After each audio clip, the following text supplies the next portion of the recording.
quand un élève, les piates sur test oral, mais dire, il ne prend plus beaucoup sur le temps, il est concentré pour apprendre dans le panneau là. Ok, il n'a aucune connaissance pratique, malgré qu'il y en a quelques-uns.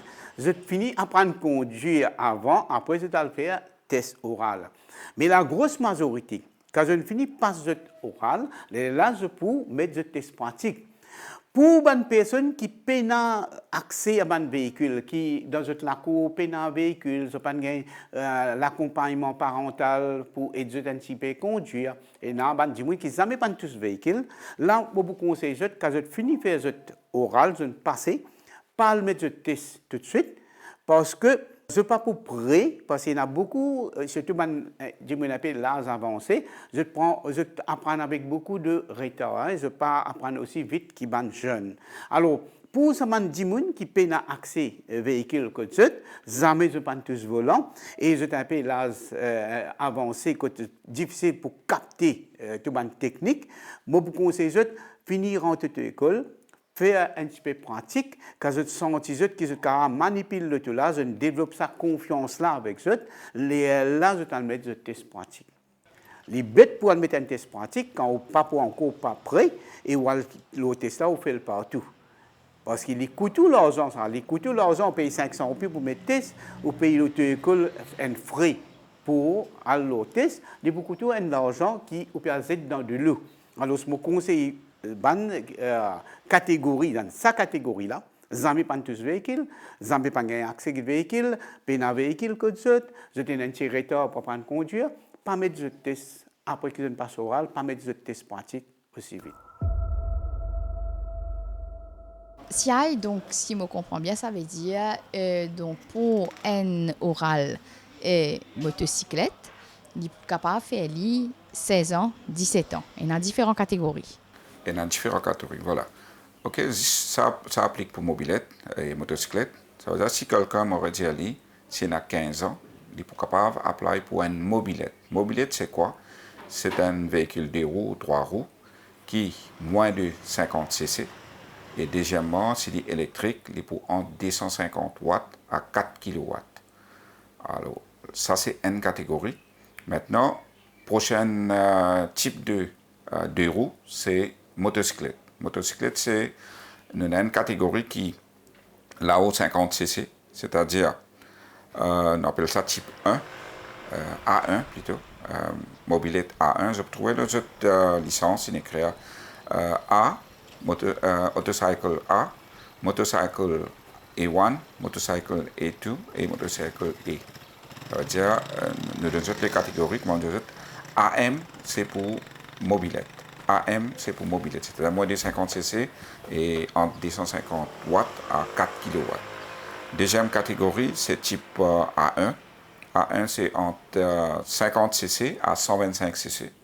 Et du côté électrique, il peut besoin entre 4 kW, il prend de 4 kW à 11 kW.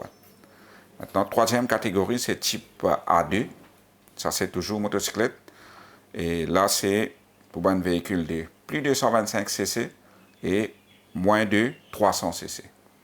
Dans la dernière catégorie, qui est plus fort qui tout, c'est type A, c'est-à-dire nous prenons A aux autres licences. Ça, c'est pour une motocyclette qui est là-haut 300 cc, c'est-à-dire une motocyclette, un moteur qui roule à la police, et moins de pour là-haut 300 cc. C'est-à-dire les cas 1200 cc, les cas 800 cc, dépendant de la motocyclette qui se peut rouler. Mais du côté électrique, il est pour plus de 35 kW. Il est assez fort, là, il roule assez vite pour savoir un type de véhicule là. Et là, pour type AM, c'est-à-dire mobilette, nous besoin à 15 ans. Mais pour type A1, A2 et A, ça, nous besoin à 17 ans, oui, mais seulement, pas oublier, il faut donner un type A1, c'est-à-dire 50 cc à 125 cc pour nous capables de gagner une licence de A2. Il faut donner un A2 pour nous gagner A3. Okay? Maintenant, si nous avons A2 directement, pas directement, mais nous avons A1, nous pas nécessaire AM, c'est-à-dire mobilette. Si nous avons une motocyclette, il n'est pas nécessaire qu'il nous ait une mobilette. Ça veut dire une licence pour mobilette. Nous avons une mobilette aussi, parce qu'il y a un passeport, toute étape, il fait tout bon test, il fait test port 1, port 2, et il passe ce test. Rôle auto-école, la plupart de auto-école, je peux même montrer code de la route parce qu'il nous dit que code de la route là, c'est les blancs finir le passer, après ils contacter ce auto-école. Maintenant, quand les élèves là apprendre, l'instructeur il pour gagner une petite occasion quand il peut rouler sur la route, il peut dire get ce panneau là, c'est un panneau no entry, tu n'as besoin pas rentrer. C'est un panneau no right turn, no left turn. Alors, c'est un panneau one way. Les positions rappellent à l'autre qui tel panneau, les besoin get ce bon panneau, et besoin d'une bonne observation, l'observation de toute la route, à environnement côté peut rouler, et aussi panneaux et marquages pour les capables de conduire ce véhicule correctement. Moi, personnellement, quand un élève là, les vini, mon boss, il faut obligatoirement besoin suivre un cours théorie low driving. Un cours théorie, c'est 3 temps de théorie minimum. Alors, là, nous pouvons montrer les bonnes bases, comment attraper volant, comment tableau de bord, comment faire the sitting position, qui était un cutting corners, qui était un swan neck, qui ban rules of overtaking, qui ban affaire priorité dans l'intersection. Ça nous fait lire dans théorie, dans classe. Quand les élèves là maintenant finissent comme ça, ban principe là maintenant, ils pour rentrer dans la pratique. Ça qu'ils apprennent dans classe en théorie, là nous commençons à inculquer ça petit à petit dans la pratique. Quand nous trouvons que les élèves là ont une bonne tenue de route, nous connaissons qu'ils se tourner redresse volant bien, sur une langue qui peut tourner correct, il peut maîtriser la route là. Là, nous commençons à montrer les parking et arrière. Alors ça, il forme partie test. Quand on finit de suivre ça, sur leçon bien, on finit de faire sur la route, sur arrière, sur parking, nous trouvons qu'ils élèves là prêts pour le test, il paraît. Alors, ils prennent le test. Et jour qu'ils prennent le test, normalement, nous accompagnons et nous donnons un dernier conseil. Et là-bas, les publics exécutent tout ce qu'ils apprennent dans la pratique.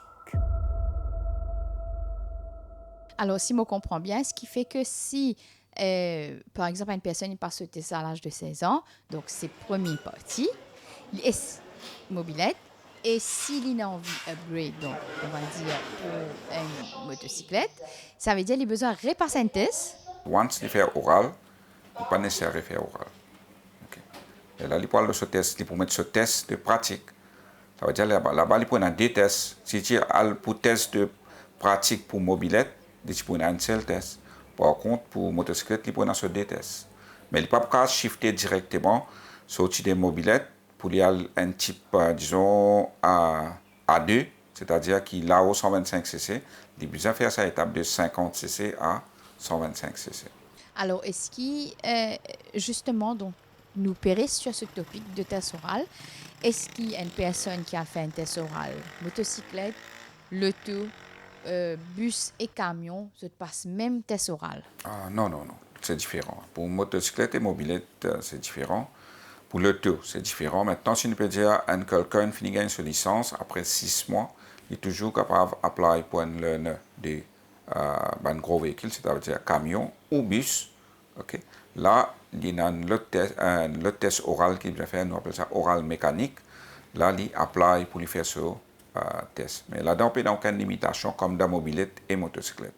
Mobilette et motocyclette, il fait ça un amendement là, suite à un décès qui nous trouvait sur la route, c'est-à-dire la plupart c'est une mobilette et motocyclette qui est dans learner, la plupart qui ne fait un accident, ou bien je peux même learner du tout ou licence. Et pour cette raison-là, qu'ils mettent des restrictions, le mobilette et motocyclette.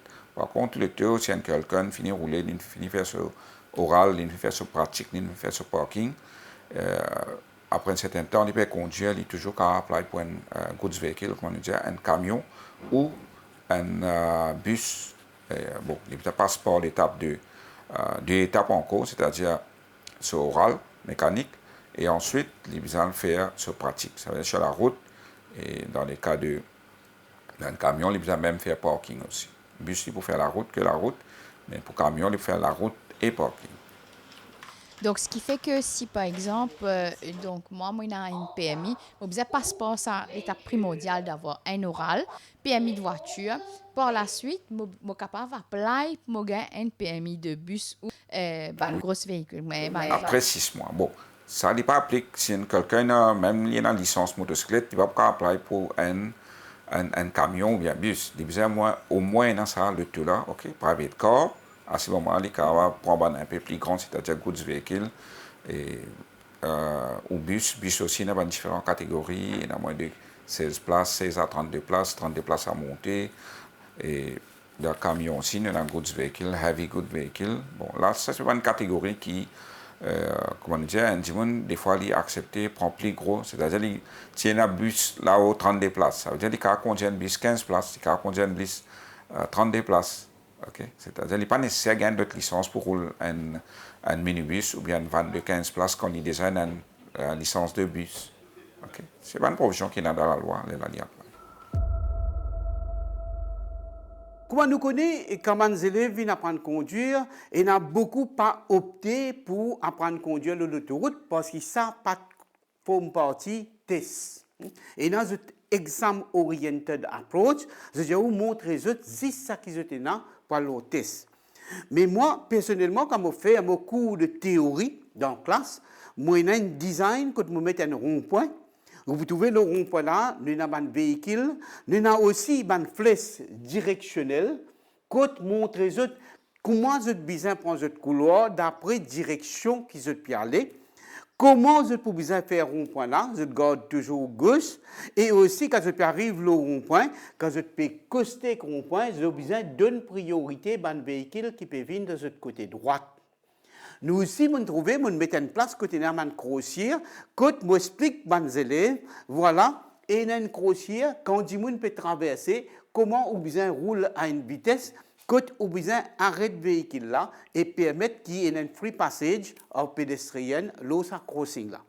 Donc, même qu'ils élèves là pendant l'autoroute, ils gagnent l'idée de la conduite de l'autoroute, comment négocier un rond-point, qui couloir besoin prendre, qui est le principe qui nous besoin adopter le rond-point.